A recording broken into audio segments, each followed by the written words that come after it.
राधे राधे महाराज जी, जैसे कि हमने संतों की वाणी में सुना है कि परब्रह्म परमात्मा श्री कृष्ण और हम में कोई भेद नहीं है, हम परमात्मा के ही अंश हैं और वो हमारे अंश हैं। ये भाव का विषय ना कि सामर्थ्यशाली हो गया भगवान से अधिक, भगवान से अधिक सामर्थ्यशाली कोई नहीं है। भगवान जैसे तो सिर्फ भगवान है, उनमें तन्मय होकर देखो। भगवान है समुद्र, हम है तरंग। तरंग किसकी होती है? समुद्र की होती है।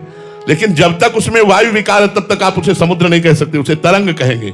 जहां वायु विकार हटा वो समुद्र हो जाता है। ऐसे माया विकार हटा तो जीव ब्रह्म स्वरूप हो गया।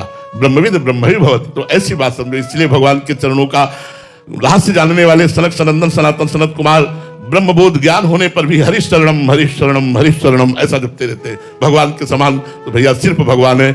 भगवान के ही हम सब अंश हैं, इसलिए भगवत स्वरूप है। क्योंकि पूर्ण का अंश पूर्ण ही होता है, लेकिन हम भगवान नहीं बन जाएंगे, ये भी ध्यान रखो। भगवान के समान तो सिर्फ भगवान है, दूसरा कोई नहीं। जब जब किसी ने वरदान मांगा कि आपके समान पुत्र हो, तो भगवान ने यही कहा मेरे समान तो सिर्फ मैं हूं, इसलिए मैं ही तुम्हारा पुत्र बनूंगा करके। तो इसलिए भगवान के समान तो सिर्फ भगवान। छठी के दिना देवताओं को भी परास्त कर दे अपनी दहाड़ मात्र से।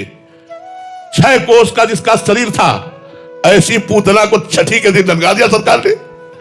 ठाकुर जी ने छठी के दिन, अभी 6 दिन आए हुए थे धराधाम पे, और पूतना मारने के लिए गई तो 6वें दिन ही उसका स्तन मंडल पर महाविष लगा के आई थी। भगवान ने विष भी पिया और उसके प्राण भी पिए।